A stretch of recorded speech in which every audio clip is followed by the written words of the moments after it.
Learning Scripture, Knowing Christ. Welcome to the #OneFear podcast.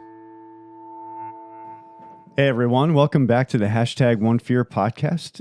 This week we are going to go through a pretty tough topic as far as as topics go. This is one of them that's a little bit more, I don't want to say depressing, but also very necessary for Christian living. I mean, it's part of life, death and taxes and all that kind of stuff. But are inevitable. They are inevitable. Blah, blah, blah, blah, blah.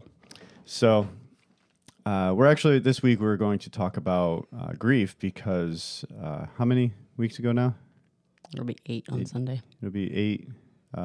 Okay, so this releases Monday. So yesterday, 8 weeks, Danielle's dad passed away. And that's also one of the reasons why we delayed coming out of our spring hiatus, taking a break and stuff. So it was a lot more needed for break. We needed the break, not just because of soccer, like we've said in previous episodes. But we're going to go through 7 stages of grief and kind of look at them through a biblical lens. Like, are they in the Bible, and what do we do with them? Because, I mean, psychology, we kind of put labels to things that are already there. Like, that doesn't mean that that's exactly what they are biblically. So we want to look at them through a biblical lens. So that's what we're going to do. Do you have anything to add? Not yet. Okay. So then, without any further ado, here we go.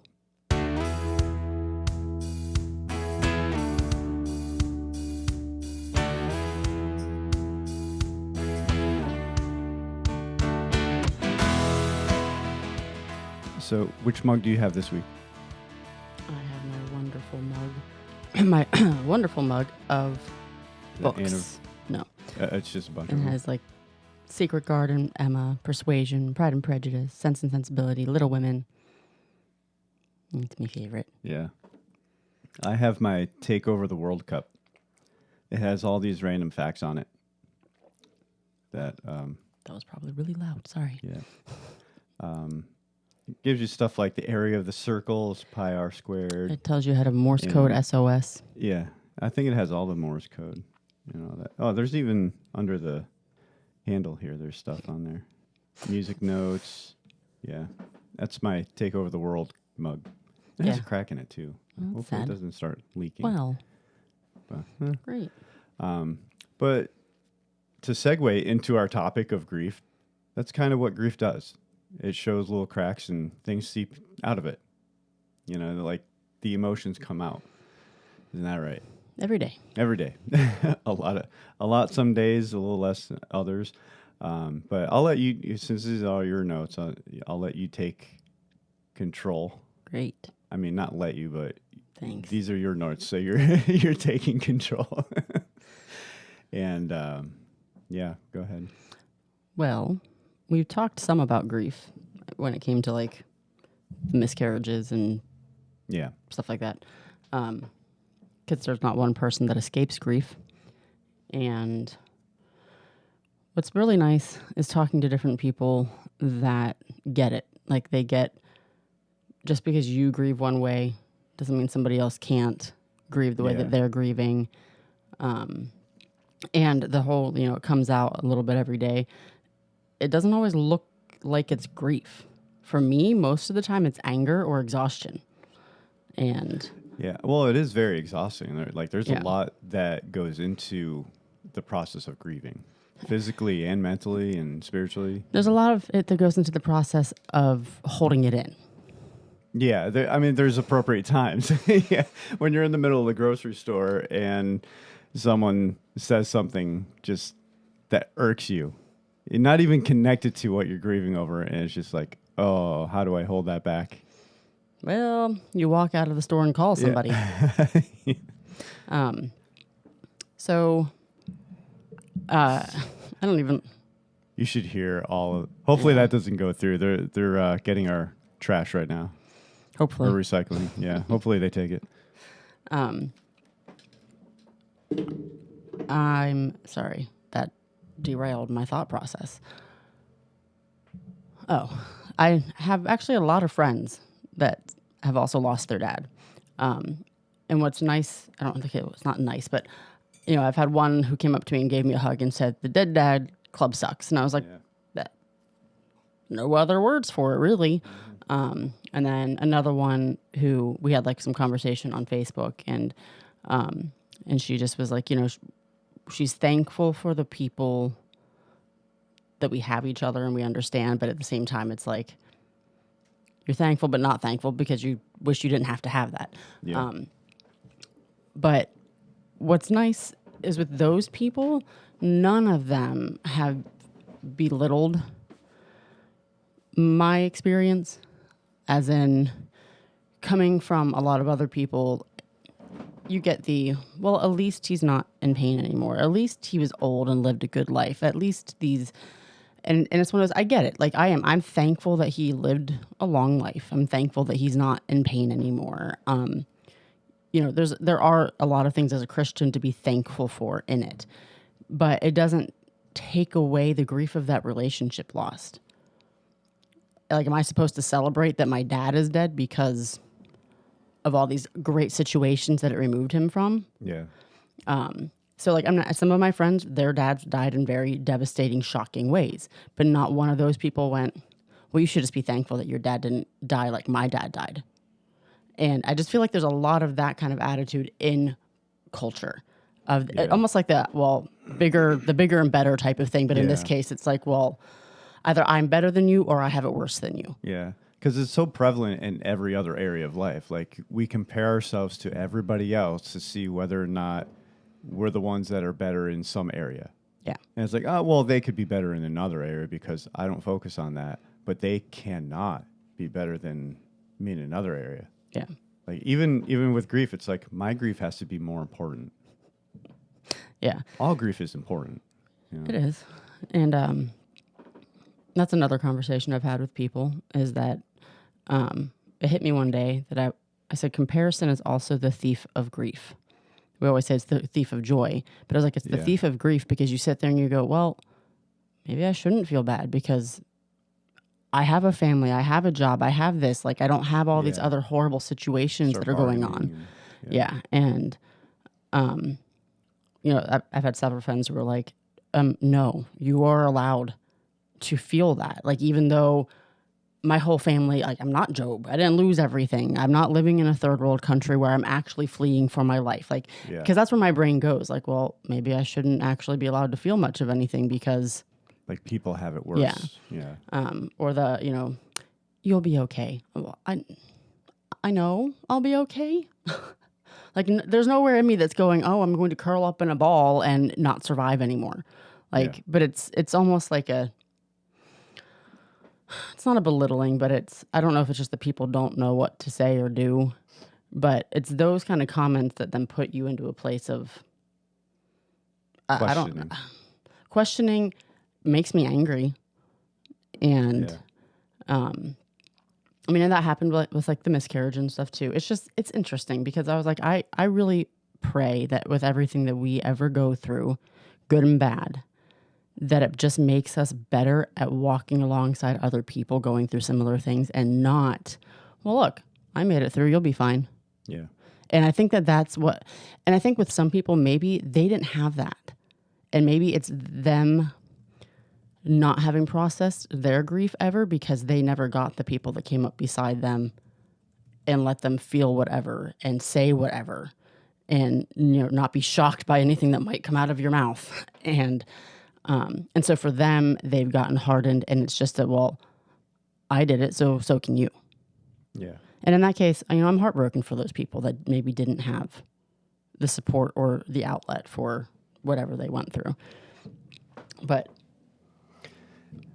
to me, it sounds like everything that you describe is like you are going through the stages of grief. They're just not consecutive. Yeah. And they never are. Yeah. I mean, I think the only reason why, there's 7 stages of grief is because there's 7, not because there's step 1, step 2, step... You sort of bounce all over the place. Yeah, it's all over. Yeah. Yeah. So, I mean, I guess these are not in any particular order. I'd say I would say, but I think some do feed into others more than others would. I think that maybe steps 1 and 2, according to this, I think they kind of stay there. Yeah. Because like the shock one, we might have talked about that with the miscarriage and I think too. they're sisters, twins. Yeah. Well, the shock one that I've told people is it's one of those. It must be how God designed the body to be able to do the things you have to do. Yeah. You just sort of you do live shocked, but in a way that's you don't necessarily feel all the stuff yet. It hasn't settled that it's actually real yet. And then by the time you're kind of coming out of that is when everybody else has gone back to normal. Yeah. And they kind of, the majority of people are no longer asking how you're doing, or they're wondering why you're having a bad day. And it's like, listen, I know it's not immediate anymore, but my dad dying 2 months ago should not shock you that I still have terrible days. Mm-hmm. And I think that there's just that. And for me, it's actually new still because I actually finally feel it, and I'm dealing with the fact that, you know what, crap, this is real. And I'm not in that shock anymore. So that one, I don't feel like I go back to shock. I feel like that's like that first month or whatever it is for people. And then you sort of come out of this weird haze into reality. Do you think like, I mean, we're not there yet, but like the anniversary of the day that he passes away, or because it happened on Mother's Day. Yeah. Do you think shock comes back at those moments? Like his birthday's coming up or does that go to skip the shock and go to the denial or anger? So I think the definition they have here is the immediate reaction to loss causing numbness and disbelief. This is your brain's protective shield to help you disconnect from overwhelming news. So I think the disbelief and the numbness might come back, but in a different way. More like you believe it, but you're like, it's one of I can't believe this is real. I can't believe we're a year out already type of disbelief. And I do think that there's still numbness that can come and go, maybe depending on your own nervous system and how you respond to things. For me, maybe numbness would, like right now, I don't know that I feel numb. I go through moments of like being in a daze. And I feel like they're different. Yeah. Like I told you the other day, I was walking through the grocery store, legitimately just like trying to figure out what the heck to buy. And somebody stopped me who knows me and said, "Are you okay? You seem very out of it." No. And I was like, well, not really. Yeah, and she hadn't heard. She hadn't heard yet. But like there was no like, oh, 2 months ago? And you're walking around in a daze? Like, but it was also overwhelming. There were a lot of people there. It is very people-y Which lately. already overwhelms me on a good day that I was like, I was tired and just kind of barely processing anything. So like, I don't know if that's numbness. Can you not? She wants up here so bad. So that one, that one, I like that it says it's the body or brain's protective shield from the initial shock of what happened. So that's something I think that maybe the stuff we go back to, like at anniversaries or just that hit us at random, probably fall under some of the other things more. Yeah, depending on where you're at and yeah. Yeah. So step 2, according to this, is denial, a temporary coping mechanism that rejects the painful reality, leading you to momentarily expect things to go back to normal.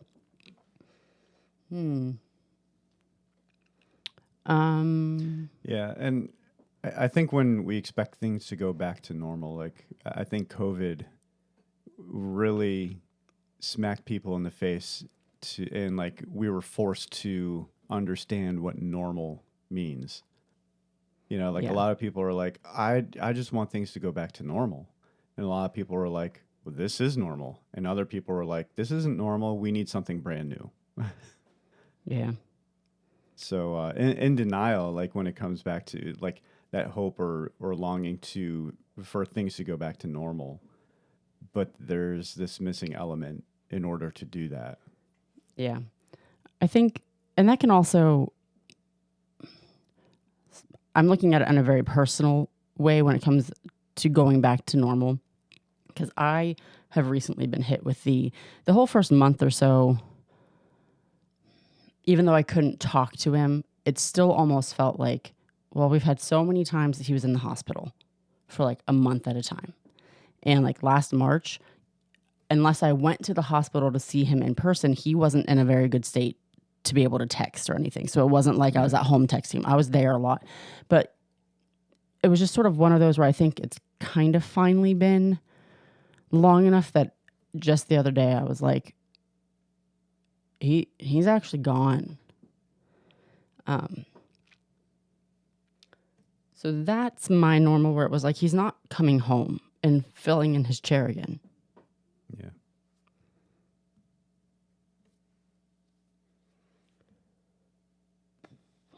Anger. Are we going to the next one? Yep. Yeah. We all have anger. Frustration and emotional. Some of us a little more than others. Frustration and emotional pain spilling out. You might direct the anger at yourself, others, healthcare systems, or the circumstances of the loss. Or all of the above. Yeah. Man, I tell you what, not necessarily specific healthcare systems, and not the people themselves, but just the fact that there are so many hoops and loops and everything to go through with this whole process. When someone passes away is ridiculous, especially the whole, what's the tax called? Inheritance tax. The inheritance tax is ridiculous. And You know, yeah, off the top of your head more about that. Go ahead. And how many states is it in? 5. Only 5 states. Yeah, I mean, I know like other countries have it. Yeah. But Pennsylvania is one of 5 states that has inheritance tax. And for us, what that looked like was my parents put me on 2 of their bank accounts with them. Mm-hmm. And so I guess just in the past, 6 years or something, there used to be a tax on the spouse as well. So if it was just my parents and my dad were to have passed, my mom would have paid 6% on his portion. But that went away. Spouses now don't owe anything. Yeah. Somebody got a brain, I guess. And then it's kind of like you get penalized for something you have no control over. Yeah. And so then she had an appointment with the lawyer again this week and had a little bit more of an explanation. So the bank or the state or whatever will look at it like I'm a partial owner of the bank account, even though I don't have free reign to go and just use their bank account however I want to. It was more like, so I'm there to help with anything. If they need me to go get money out, whatever it is. So they looked at as I owned a third, my mom owns a third, my dad owns a third. So the day he died, they look at what was in the bank. And a third of that is technically like mine. But the tax I'm paying isn't on mine. I'm paying 4% tax on the third that was his. Yeah, it makes no sense. Yeah. And then we were talking about all of the other stuff. Like, in some ways, thankfully, it all went to my mom. So she, thankfully, in some ways, in another way, she had to rewrite her will and figure out what to do. But with a house and everything, I said, so what does that look like? Is there any way to escape that? Like, they don't owe anything on the house. They own the house. She said, yeah. So basically, if she has all 3 of us kids inheriting it, when she dies, we would each pay 4% tax on a third of the value of the house. Each of us would pay. You and your siblings. Yeah. Yeah. So that's why it's a third. If there were more kids. Yes. Or if she just gave it to me. Yeah. I pay 4% on the value of the house, not what's owed on it or anything like that, on the value of the house. I'm like, why are we paying taxes on things that have been taxed? Over and over, too. Yeah. I said, can we please move just across the line to another state? Maryland doesn't have it. Yeah. I don't think Ohio has it. So it's one of those almost like, hey, your loved one died and now you owe us a whole bunch of money. Thanks. Yeah. So like how big your parents' house is, let's say at the least $150,000. It should probably be closer to 2. Yeah. Yeah. So 4% of that, let's just say it's 2 because that's easier math. Yeah. Like that's just Yeah. It's a lot. On something that was paid for already and given. Yeah. So she said, really? And the taxes are already being paid on the land and the borough and all this other stuff. Yep. Yeah. So the only way to escape when it comes to the house would be if she sold it before she died and like we bought a house that had a place for her to live in it. And then she just got the money. That's under our name. Yeah. That she got the sale of, got the money from the sale of the house and doesn't own a house to leave to anybody. Because I'm like, but that's just insane. Yeah. I mean, I know like they take it out of. So there's ways around it. Like she sells it to us for $1 just so that transaction is done. Yeah. Like it's those kind of things, but it's insane. And then nobody really tells you about that until, oh, hey, did you guys know? Yep. I'd say the other one that really got my hackles up was the day he died. And that was with, what was it called? Core. So, the leading up to all of it was my dad was doing a lot better. Like he hadn't been in the hospital for a long time. He had the stent surgery on my birthday of last year.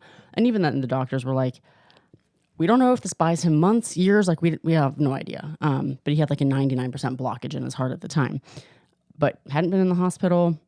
Only thing he had really going on was he had gotten like a cold a couple months ago and just couldn't really shake this cough, which I look at now and I realize it was his heart, not his lungs. But he had a normal weekend, like went to dialysis, went to breakfast, like people saw him, talk to him all day Saturday and like no indication. I woke up to a phone call Sunday morning of Mother's Day at around 6 a.m. asking me if I knew what Dad's DNR said. Because we both had to sign it last year. And I was probably the fastest I've ever jumped out of bed and went to try to look for it. And I asked her why the EMTs were there working on him. She's like, I know he's already gone, but they won't stop working on him until they see what his DNR says. Yeah. Eventually they did find it a week or two later. And she's like, so we made the right call. Like it did say, work on him until they worked on him for 40 minutes, took him to the hospital. I met them at the hospital. And so we sat in a room with him for a little bit. And I said, so what happens next? Like, I don't know what we're waiting for. And she said, so you guys can take as long as you need or want in here. And then there's some stuff we have to do. Core has to call, like, didn't know what that was or anything. It was just Core has to call. And then, this has to happen. And it was like, oh, okay. So we got back to my parents at like 9 a.m. And at some point, Core, these people call my mom. And they're calling because his driver's license says he's an organ donor. And I was like, oh, okay. So they're talking and we said, well, he has no usable organs. And they're like, yeah, but you can use his skin for skin grafts. You can use his corneas, just things like they weren't life-saving ones, but they're like, it could just help these things. And we're like, I guess, sure. I mean, no like details about what that other than he'll look like the same Richard you know and love were the exact words out of their mouth. And I was like, okay. So then they dive into asking my mom every life question about him. Where was he born? Who were his parents? Who were his siblings? Where did they move to? What job did he have? It was very rapid. Yeah. And like one after another. And like she would look at me and go, do you remember the answer to this? And it was about like a half an hour in and we changed our minds on it. Yeah. And they weren't happy about it. I was like, tell them no. And glad we did, because we did come to find out that that's a very rough process of everything that they would have done to his body, and we would not have known when his body would be released then. And they were like, oh, well, we hope we didn't offend you. And like, well, my mom handed me the phone because the girl was like confused, I guess. But she's like, well, I hope I didn't offend you. I said, no, you didn't. I said, it's been a half an hour that you've been talking. And I said, and we've just changed our mind. She said, oh, okay, well, I'm sorry for your loss and everything, and hung up. You would think the end, right? You'd think. Yeah. And so we're sitting there, I don't know, 10 minutes later, somebody calls back, and it's a guy this time. And he is, well, we're just really confused why you changed your mind. Did the funeral home talk to you? And because his card says that he's an organ donor. And my mom's like, well, no, and hands me the phone. And I started, I was very nice when I started. And I said, keyword when you started. So I mean, sorry, when you're an idiot too long. Yeah, when you need to, you need to. And this was one of those instances you should. Yeah. And actually, they should be very thankful that I haven't reported them, because after talking to a lawyer family member of mine and a medical family member of mine who both said that was extremely out of line, I should be calling and reporting this person. Yeah. Because he repeated the same whole little spiel twice. Well, we just don't understand why you changed your mind. And I said, well, the first time it was very simple. Like we've changed our mind, and that should be it. And then he kept going. And I said, it is ridiculous that 3 hours after my dad died, you don't think I can change my mind on what we're going to do.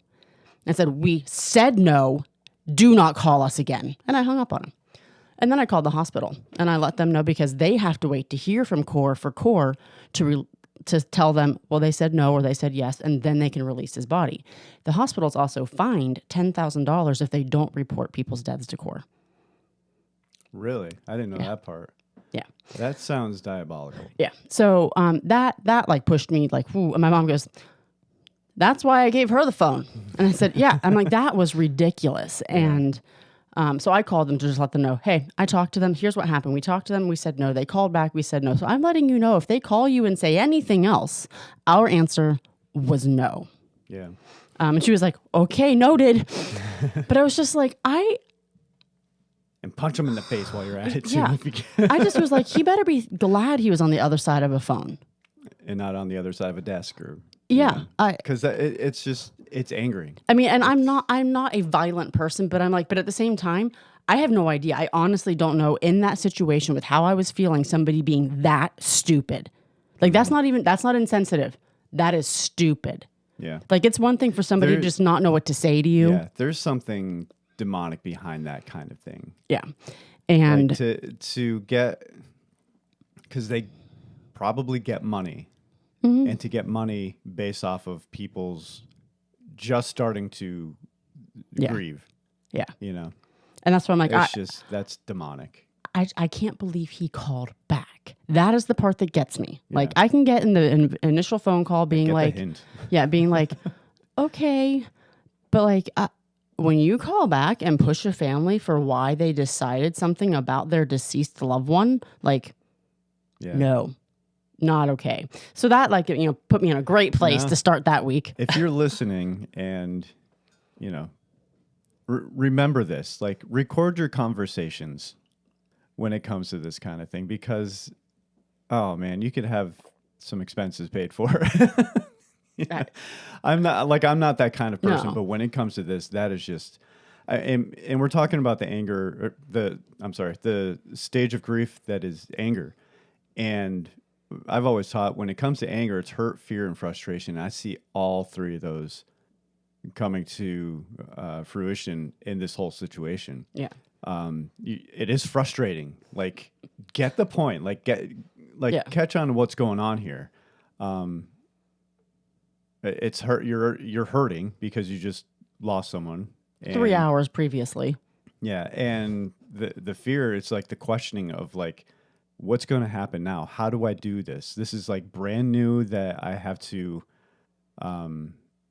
take care of what's going on with the body and all the, like, how do we process that anger? And it comes to a point where it's like, you cannot hold that in. Yeah. You need to let your frustration, hurt, and fear come out, because if not, it's going to come out later on in a way that's not privy to the situation. Well, and that, honestly, even if I hadn't been the one going through grief at the time, I feel like my response was pretty spot on to the idiocy of that moment. Yep. But like, it's also, I kind of wish that there was one either in here or kind of part of that's just almost like a low-key, constant irritated. Like, I don't enjoy living in that place, but it is where I am. And it does not take much to push me over the edge, either into irritation or an emotional breakdown. And it doesn't have to be connected to... No, not at all. Grieving. Yeah. And I think that's the part that's really... I feel like it's... You want as much normalcy as possible. And even the little things that disrupt what's left of what's normal, you know, what you're used to, what you're like the day in, day out things that get interrupted. You know, it's like you want at least that to hold on to. Yeah. Because I think it's the part that's the hardest, actually, in some ways to deal with, is you're going, I'm angry, and I don't know why I'm angry. Like, it at least makes sense if I'm sitting there and I'm thinking about the situation or something is happening that makes sense for me to be angry. But, like, to just be angry while existing is very frustrating. But, like, then you realize, well, there's this whole no matter what I think about and no matter what I do, there's always this little creeping, but your dad's not here. And yeah, like those little on the news channel, those things that go across the bottom. Yeah. Like nobody really pays attention to them, but they're there, so I have to read them. Well, and so there's no process in your doing anything without that, like. And, you know, and I've told people, I said, I don't wish him back in the sense of, I would never wish him out of where he is. Yeah. It's more like, I wish that there was just a portal that I could share my life with him. Can I bring some humor into it? When John Chris, his bit on when Lazarus is raised from the dead by Jesus, and he's like, you know, this rarely happens, but... Yep. You got to go back. What? Yeah. Because, like, so even last night, actually, it almost always hits me when I'm driving. And I was talking to another friend whose dad died too. And she said, yeah, there's something about, like, car rides. And so I was driving out to pick Judah up from work at Weaver's, and it hit me, like, really quickly. By the way, if you haven't been to Weaver's, you should go. Yeah. If you're local. That my dad was so excited about Judah working there. Yeah. Yep. This was a great idea. So the bargaining one, the details in it, some of them I guess when I think bargaining, I think like, hey, I'll give you this if you give me this. That's what I think of bargaining. Exchange, yeah. So their definition of bargaining is kind of different to me. Yeah. You can explain it. So to regain control, calm down there. To regain control over, well, actually, more along the lines of using the what if scenarios. So like the car rides, where you have that time by yourself and you're thinking. And in that thinking, you play these scenarios that, well, what if this happened or what if that happened? Yeah. And, you know, but it's not like the kind of bargaining, whereas where there's this exchange, it's the bargaining, like the questioning of what if. And it turns into, these what ifs turn into, well, if I just had the control over that, then this wouldn't have happened. Yeah.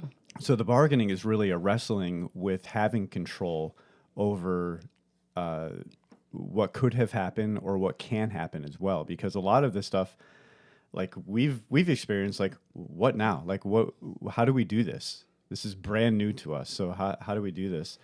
The bargaining is always looking back at what could have been done differently. I want that control back. Yeah, so I'll share my two that are under that category. I'm going to try to share my two that are under that category. And before I share them, I'm going to say, I know that neither of these things are true. Yes. It does not stop the wrestling with it. Yeah. And that's also extremely frustrating whenever you're going, my brain knows. It knows that it's not my fault. It knows this. It's still there. So my two are that there were several times when my dad was still coughing, and I mean, like you said, he wasn't like terrible, but he's like, yeah, I'm tired. I can't shake this cough. And I think that they did an x-ray on his lungs at one point, and they're like, you know, lungs are clear.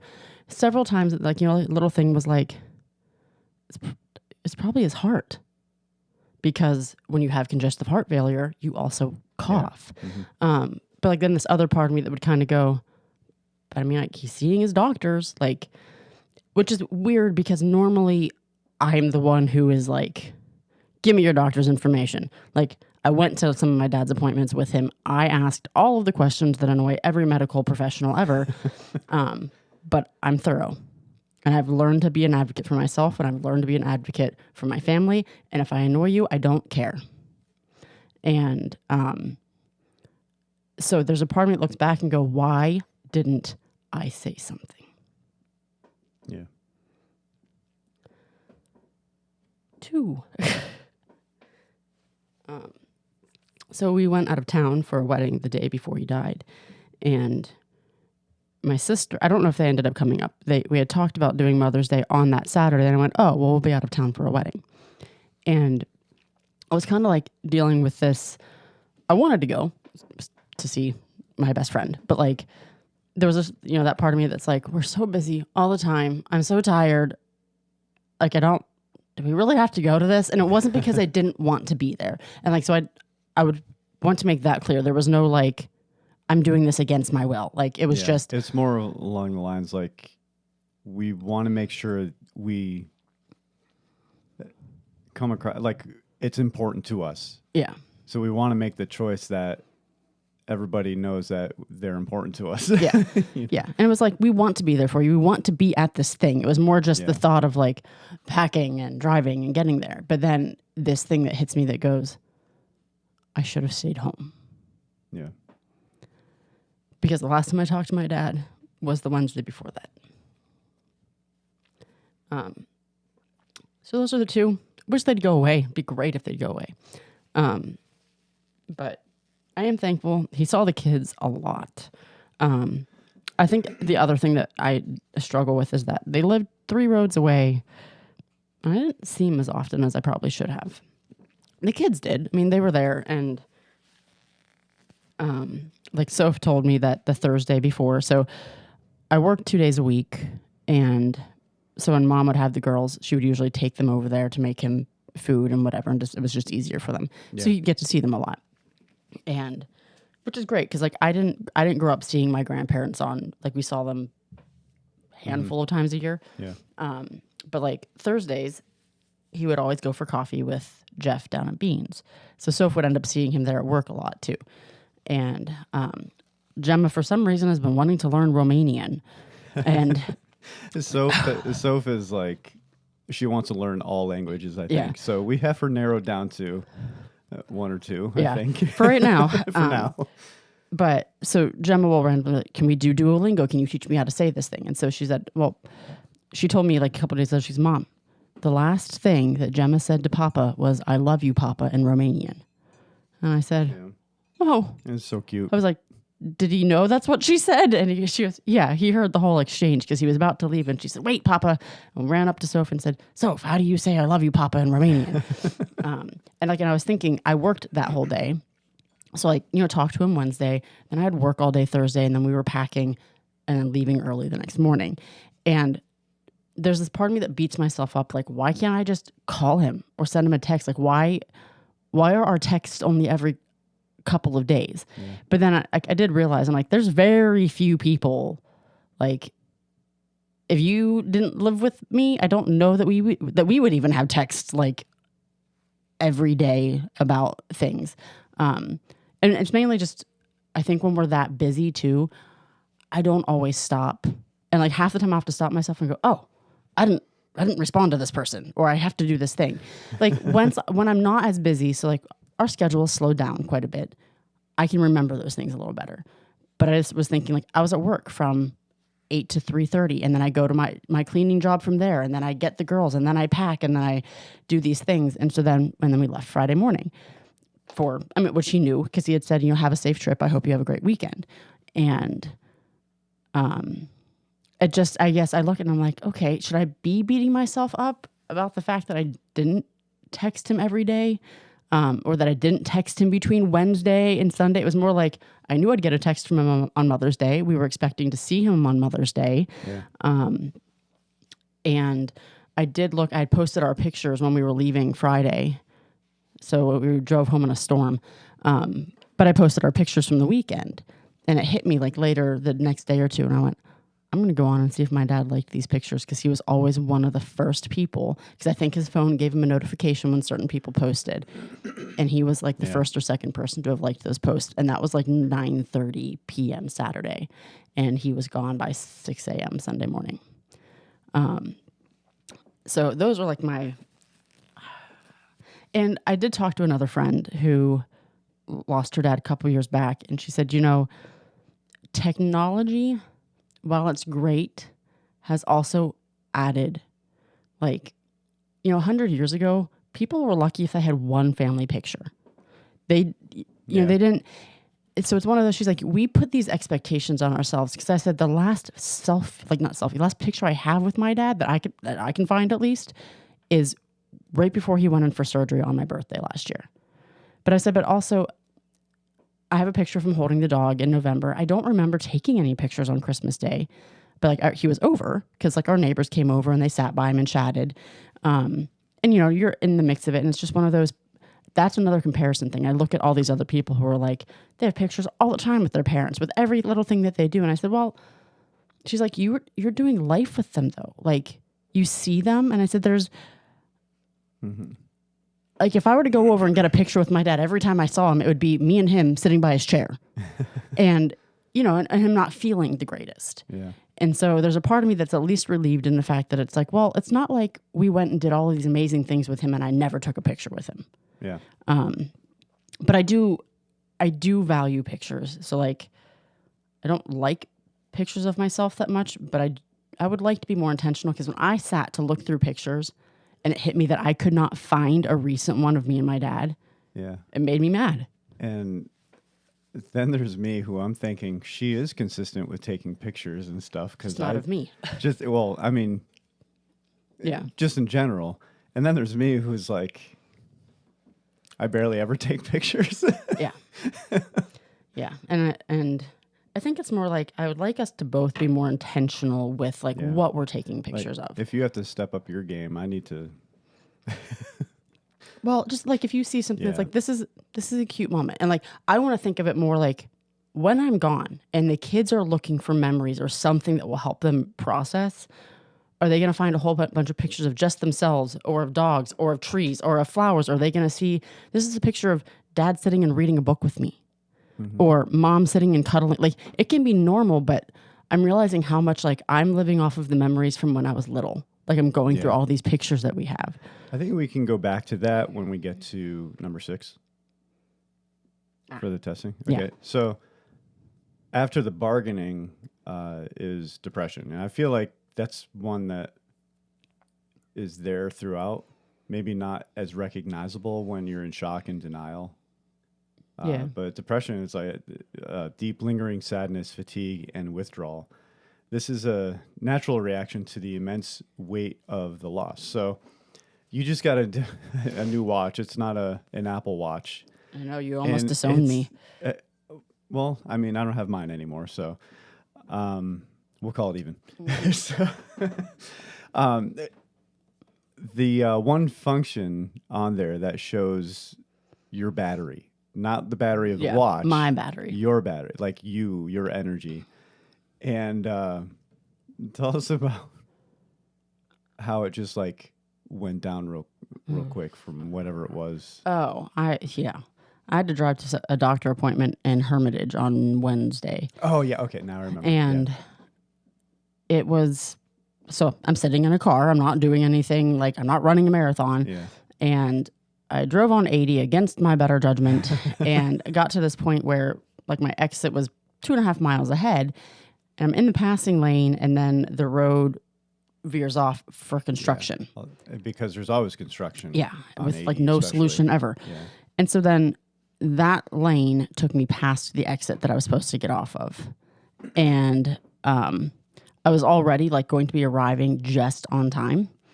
And that put me 20 minutes further down the road, because it took me into Ohio to get off to come back. And I was just so annoyed, and I had to, while driving, because you're not allowed to, but I had to figure out how to call the doctor's office, call them to let them know I am on my way, but I got, rerouted by this. And they said, well, as long as you're within 15 minutes of your appointment time, we won't have to reschedule. And I was like, if I walk in that door and they tell me I have to reschedule, somebody's head is going to roll. But they were very nice. I got there with 3 minutes to spare, but my energy dropped 20 points. Yeah. Just from how stressed out that made me. So to get a better picture, is it like at 100% and then it dropped 20 points is like 20%? So it'd be like at 80-ish? Yeah. And so it's a lot. Yeah. And the thing I like about it, a half-hour drive? Yeah. And the thing I like about it is it's not just like, oh, your heart rate got really high. Like it takes in a whole bunch of little things. Because I'm sitting there. There wasn't like I was exerting myself in a way that would make sense for my battery to drop. But it was like, you seem to be having a stressful day, you think? Like, it'll tell me that at random. Maybe you should rest. Yeah. So there's a fatigue that depression has, and it does drain your battery. It does take a toll on your physical being. Like your brain is running a marathon when your body is not. Yeah. But your body still feels the effects. It's a mystery to me how that happens, but it does. It's like where you think a good night's sleep should help you, but you still wake up like you hit a brick wall. Yeah. I remember wonderful. when I was in high school, I forget what happened. It was high school. High school was horrible. And I just remember going to bed incredibly depressed, upset, and I woke up the next morning and it was like, oh, I feel refreshed. But that the memories, like within seconds, came crashing back, and I felt that weight again on my chest. My brain just kind of like fuzzed, like it was just this is the that was the normal. How do I get through that? And luckily I grew up, got mature, and realized high school sucks anyways. Just get out of there and live. So depression and the word deep is like an understatement. Yeah. Deep, lingering sadness, fatigue, and withdrawal. And sometimes the withdrawal is sometimes I think people force themselves to not withdraw just so they're distracted from it. Yeah. And because I'm at work, if I'm able to interact with my coworkers and stuff, then things don't go through my mind as much. Yeah. When I listen to podcasts, I'm focusing on that. But as soon as there's nothing going on, and my mind has that freedom to roam, it's I withdraw. Yeah. Well, when you were at work, you said, what was it, the first day you went back to work that it hit you differently? Yeah, because so I work at a candy factory, and we get a lot of sugar-free stuff, and Dad couldn't have sugar, diabetic, and all the other health issues that he had. So anytime we have leftover candy that we process, like it's not a full bag or anything, we put off to the side, and we later on take it up into the break room and put it on the table for all the employees to be like, hey, if you want this or that. Well, nobody takes sugar-free. So I always took the leftovers and brought them to him because that's, it's the only kind of candy that he could have. So I think the first day back, we finished an order, and then we started a couple big orders of sugar-free. And it wasn't even during it. We finished the first one, and I had the leftover pack and threw it in the box. And I was like, oh. Don't need it. Yeah, yeah. That box is going to get full. Yeah. I think you texted me that day to tell me that too. Yeah. And I feel like depression's almost a unfair word to use because it's very circumstantial. Like, I guess when I think of depressed, I don't want somebody to label me depressed because of grief. I want, if I'm depressed, it better be because I'm clinically depressed. I need to be treated. Yeah. And that's just a personal thing. I get that it's a word that explains what those feelings are, but to me, those are normal feelings to have based on your situation. Yeah. And there was a podcast you sent, and it wasn't even about this, but I wrote the quote down. It's the Transform podcast. Oh yeah. And I loved the quote that like we talk about all these ways that our bodies respond to things. So like PTSD, any types of things that our body goes through that we're then like labeling a disorder almost, but it's actually, what if it's a normal response to abnormal occurrences? Yeah. And so like, unfortunately we live in a sinful world, so death is part of it. And it wasn't supposed to be. Death is abnormal. Yeah. Yeah. And there's a reason why Christ came to defeat it. Yeah. And he did. Yeah. And so that's when like, these are all pretty, like to me, the only way they wouldn't be normal is if they lasted like to this extent, lasted years. Yeah. Like, I think it's one thing, you're always going to probably have something that hits you a little bit, like every year. But like, if you can't get out of bed 3 years later, there might be an issue. But otherwise, they're pretty normal. So, yeah. Honestly, I don't like the word depression either. Unless it's like something clinical, like what you're talking about. I think in instances like this where we are able to still function in our sadness, I'd rather call it deep sadness. Yeah. Because I mean, even Scripture says like we don't mourn like others do. Yeah. Like as Christians, we have a hope that we have something to, and something secured in Christ when it comes to this. So then that brings us to testing, a phase of finding ways to adjust to your new normal, and we hit on that a little bit. And you were talking about, I said we'd get back to it. Yeah. I forget what that was now. Being intentional about pictures that we take and stuff. So like the testing, the new normal, how do you, like, there's something missing, there's this new void. How do you fill that? And sometimes there's absolutely nothing that can replace that. Yeah. And there really isn't. And it's like, if you do replace it with something, like, let's be intentional about taking pictures. Yeah. It's like the synthetic one that can fill it. Yeah. And it's just not the same. But it's still something that could and should, as long as it's an appropriate one. Yeah. When there's like the trying out new routine, like the thing with the testing period is I feel like that will go into over a year later, because I think as you're navigating all of your firsts for that, first year, that's still in that testing. Like, well, what do I do now on this day?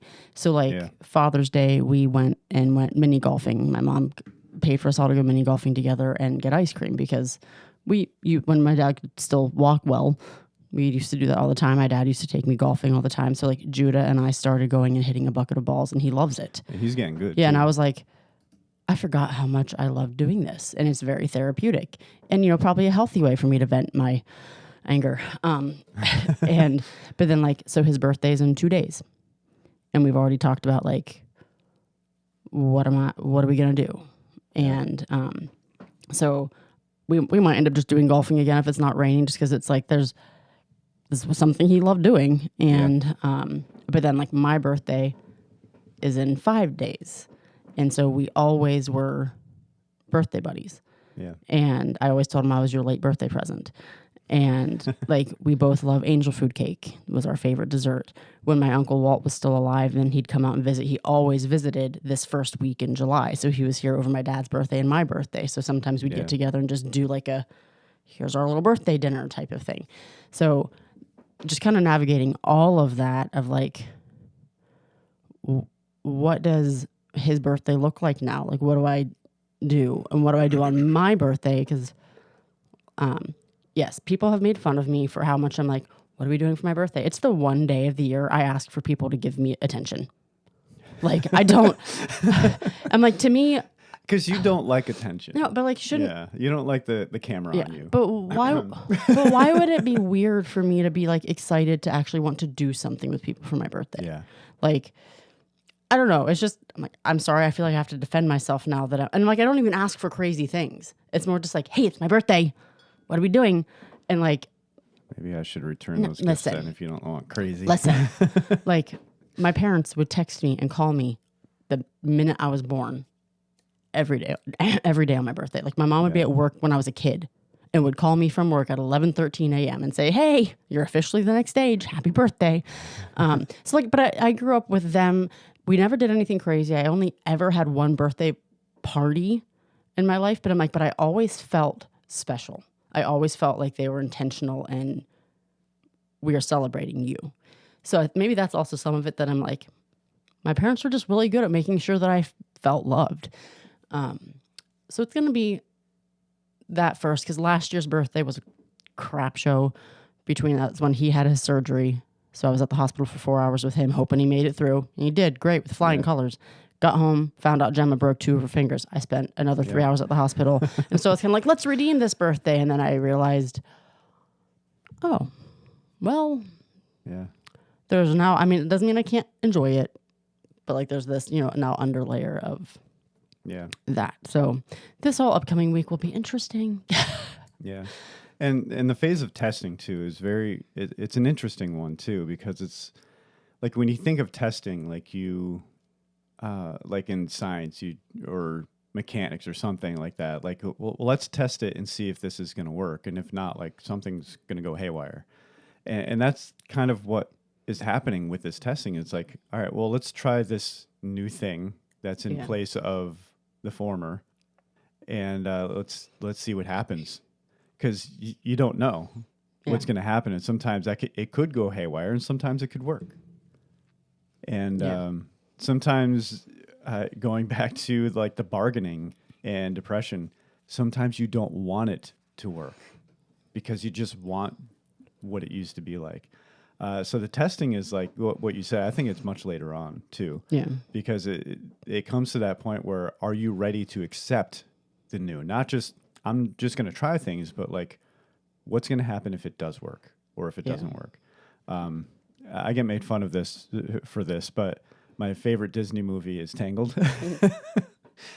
And I don't make fun of you for that. Well, everybody else does. You think it's I think it's cute. Yeah. Anyway, when she's like really nervous and scared because she says, I don't know what I'm going to do. You're going to cry, aren't you? I already am. She said, how's the line go? Like she doesn't know, like she's always dreamed of going to it, but she didn't know what to do with it when it came to the point of seeing the lights. Yeah. And that's what her fear was. And I think that's the phase of testing where you don't know what it's going to be like. And sometimes you just don't want it to. But I think that's why we need the church even more so.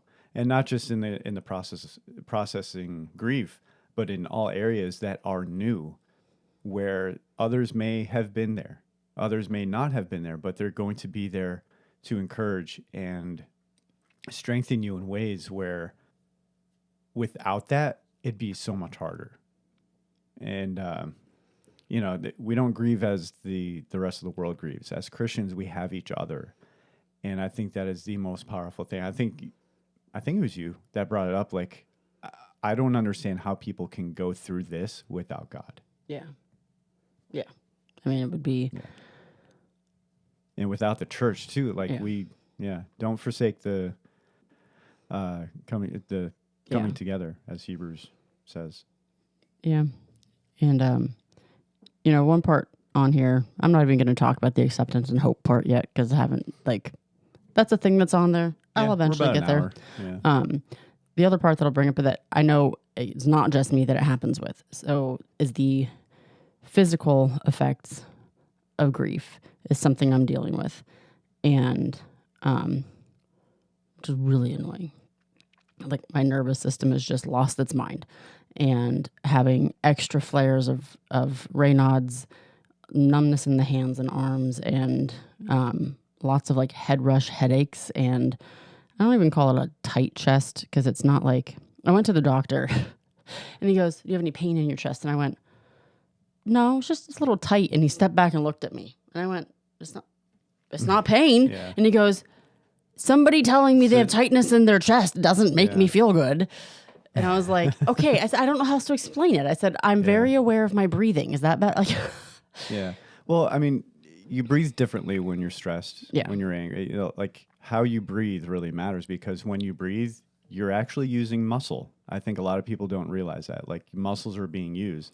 So the muscles that you don't normally use now are being used, and they're not used to being used that much, is going to put strain on the chest. I'm no doctor, but it's common sense that what you don't use. Yeah. Yeah. I think the part that still is hard, and there's actually days it frustrates me more, which doesn't help, but is that it can be me just sitting. Like I'm just sitting, I'm watching. Like I'm not actually thinking about. There's nothing actually stressful, but my body is responding like I'm in fight or flight. So like my heart rate will go up a little bit more easily, or like I'm sitting perfectly still and my chest is feeling tight, or I'm getting like a head rush. Yeah. To where like my head is just aching as if I had like put my head down, and like that head rush feeling you get, and then you like, but just constantly. And that's when I'm like, it's one thing if I'm actually doing stuff. So like I get extra annoyed because like if I'm at work and I'm just at my desk and I'm going, my head is pounding, my chest is pounding, I'm sitting perfectly still, but I can't concentrate and I don't know how to make, it's not like, oh, if you just go sit down, your heart rate will calm down, you'll be fine. And so like that's the part that's very hard to navigate, because you're going, well, things that would normally work to calm down a rapid heart rate and all that stuff is what you're already doing. And so like, in talking to the doctor, he said, for sure, a lot of this is stress and anxiety. I do have, other health issues, which I think is what actually makes those things worse in my body. But I don't know. And not everybody's bodies do respond that way. And so that's like a part that, if that's how your body has responded, because it's not me responding that way, it is, it's very bizarre, because I've only ever had this happen one other time, and it wasn't even this bad. It was when my dad was in the hospital for a month last year, and I had heart palpitations for a month straight. It was insane. But otherwise, I've never been a person that has dealt with like 10 different symptom flare-ups. And I'm going, what the heck is wrong with my body? And I can't make it stop, which is, I wish I could, because I'm exhausted by it. Yeah. But so just know that it's not just mental. It's not just emotional. And like, and it's okay. Whatever it is, it's okay. Yeah. I remember seeing, actually, I saw one video doing this, and then other people were like, oh, that's funny, I'm going to do the same video, like really original. But it kept on coming up where someone's like, you think you're responding nicely, but it's like, what? Oh, what? And they just, hang on, what? And that's what happens. Like the videos are funny, but in reality, it's like, that's something that is real, that sometimes we just can't get control of our minds to respond in an appropriate way. Yeah. And, sometimes, depending, there needs to be an understanding, but there also should be apologies for, you know what, my tone was not what it should be, and it had nothing to do with you. Yeah. So, when it comes to the mental side of the effects of grief. Yeah.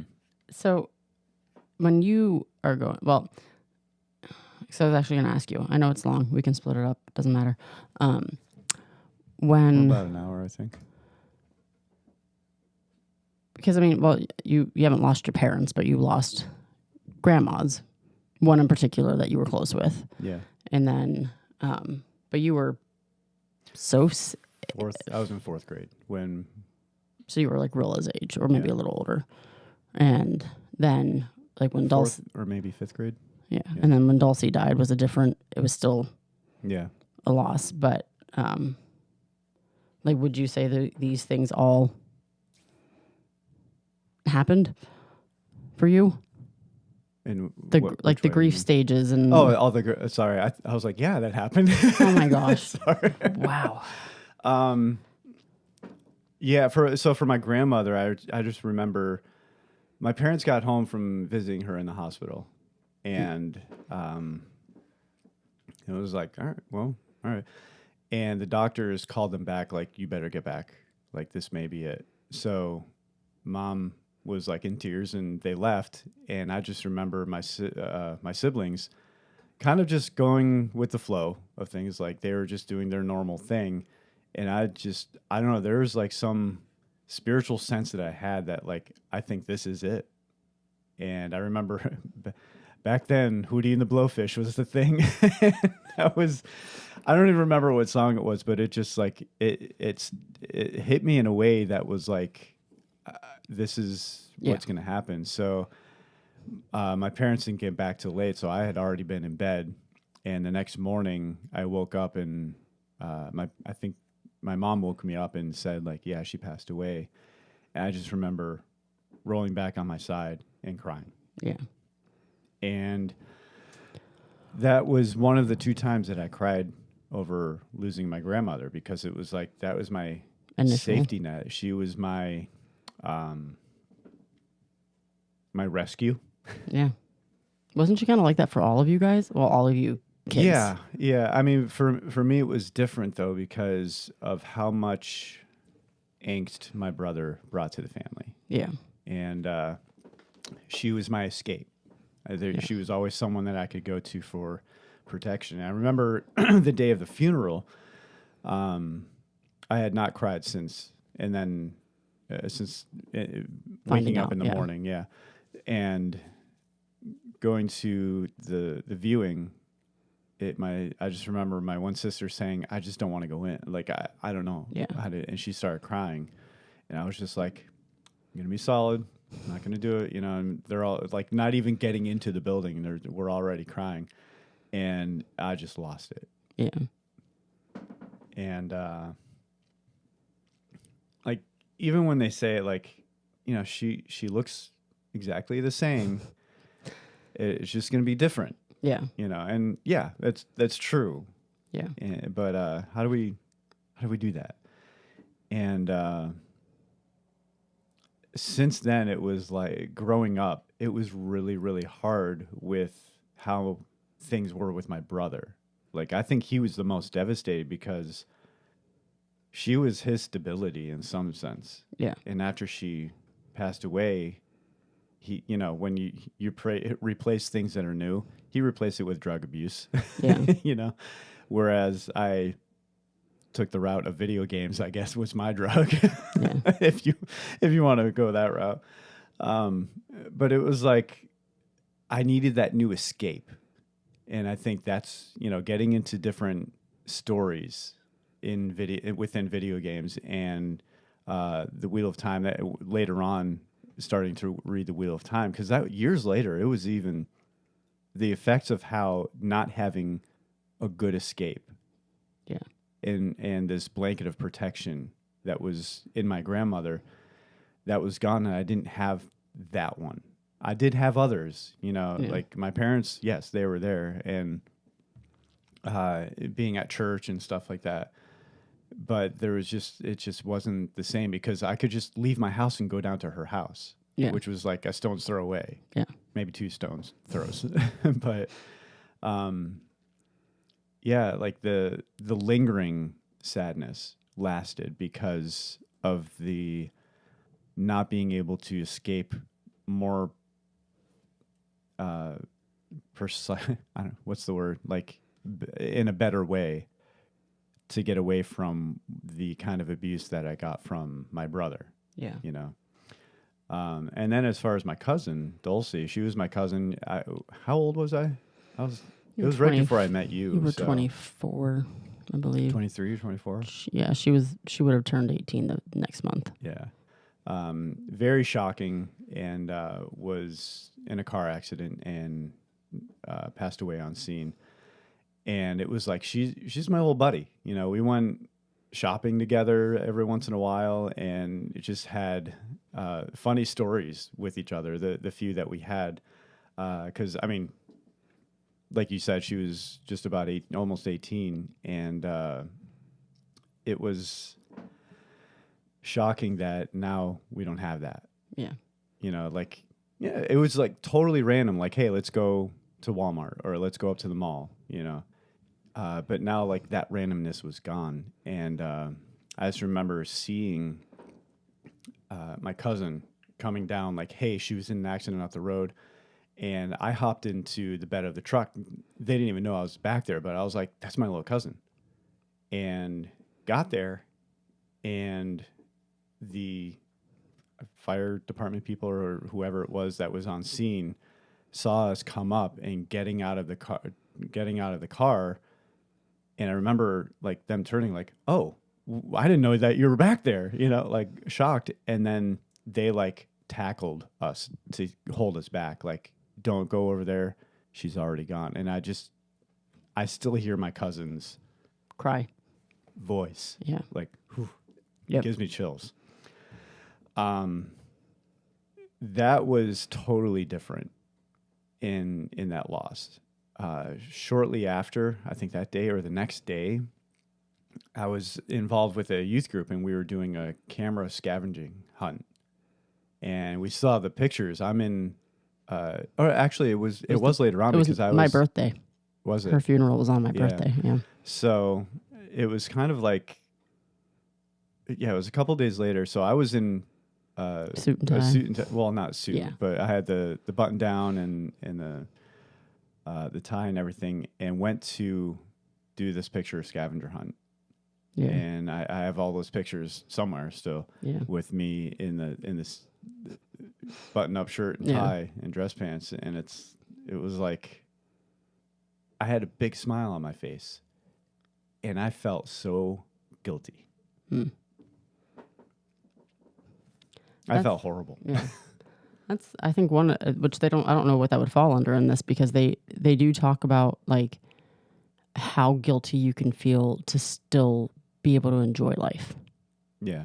And I know, like, for some people, they'd be like, wow, you went out and did that on her funeral. It's like, well, there are a lot of ways to process things. And if that's your support system, and if it's something, too, where you can't handle another day of just tears. Yeah. And, I mean, even the day my dad died, we still went to soccer games because we asked the kids. We said, that is up to you. Like, if that is still a normal that will help you through your day. Yeah. And, I even talked to my mom about it, and she was like, go, because there's nothing to do. Like, we don't have any details yet to be able to make plans. Mm-hmm. So like, I drove Judah down to his game, and it was probably in a bit of a daze, but like, it was just, life still does go on, where like, yes, that week, then a lot of that week we didn't do most of the things we would normally do. Yeah. But it was like, sometimes you have to do those things that will help you get through something. Mm-hmm. And to, if somebody else wants to go and just sit and cry for days and days and days on end, that's on them. But like, if I want to get up and go do something that will help me maybe feel like I'm still alive, like we went golfing with Uncle Keith and Judah just to kind of celebrate my dad. And it wasn't and there's a part of me that's like, I'm really sad that we didn't get to do this more, because when we first got married, we went out with him quite a bit, because you actually got left-handed golf clubs so that we could go with him. Yeah. And then, once he really couldn't. Everybody knows I'm a left-handed batter. Yeah. No, they knew, now they do. They knew you were a lefty-handed golfer. You just said batter. Same thing. You're swinging. Not really. Whatever. Not really. They're going to make for me. Yeah. But those, I talked to somebody, because I stopped her and asked her, how did you do with your parents? Because her parents both died very close together at the beginning of COVID. And she was like, what I learned was, she was talking to her husband, because their oldest is going to be moving away. And she's like, and that's a whole other like kind of grief to go through. But she said, I looked at him and I went, for the amount of grieving I've done, I still don't know how to do it. Like, it's not one of those that's like, oh, I've been here, done that. Boom, I've got grief covered. Yeah. And I think that falls under the category of, that's something that should have never been because of the fall. Yeah.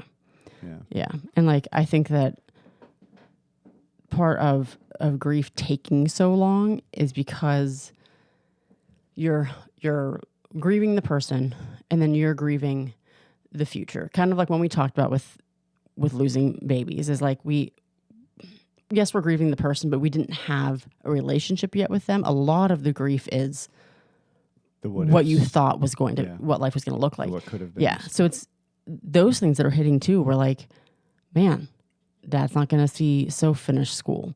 Dad's not going to see, you know, you fill in the blank. Like the things that he loved hearing about their lives.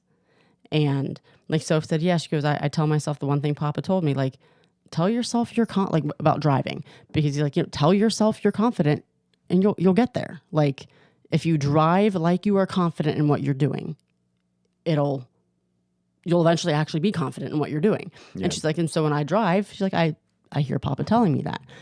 And just things where I'm like, he was, like I said, in no way, shape, or form is anything on this earth any better than where he is. It's more just I wish you could stay there and me still get to be like, hey, guess what happened today?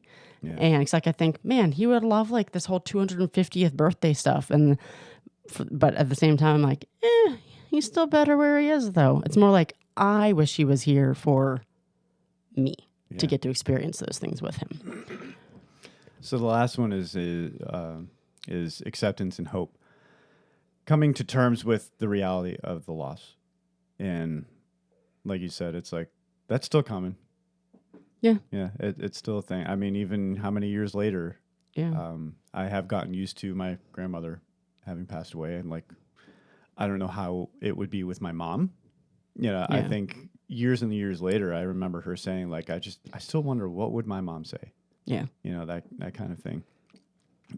But acceptance does not mean being okay with it. Yeah. With what happened, and rather acknowledging the reality and allowing life to continue. Over time, memories begin to bring comfort rather than pain. Yeah. So there is a sense of comfort in, I wonder what she would have said, because then that'll generate, like, she's already instilled in me something. So maybe this is what she would say, you know? It's kind of like their legacy of what they've... Yeah.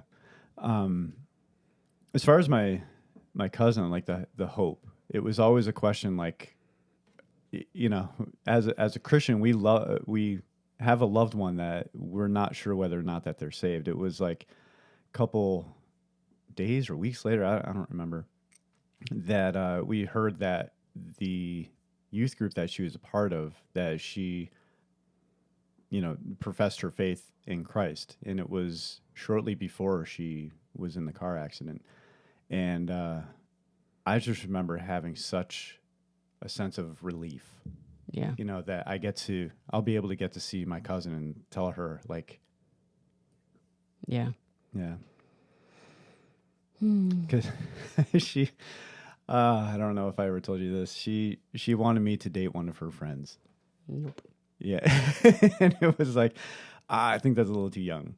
And then the irony is that... I'm younger than her. Would you be?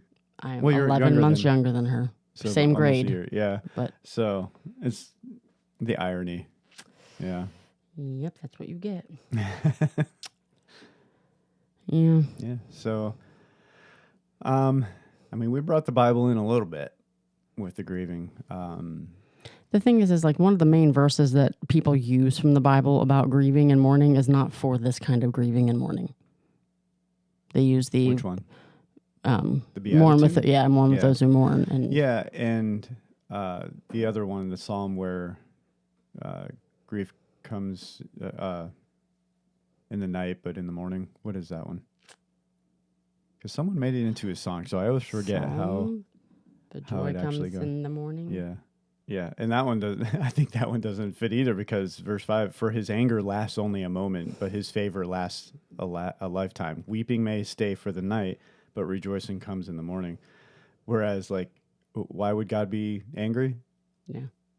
Sin. Yeah. And, but his favor on the flip side. Yeah. I mean, the only thing the way that I would say it could be applied is that the things that we are grieving and going through are because of sin. And so, like, his favor and everything comes, like, we'll be relieved of grief and mourning at some point.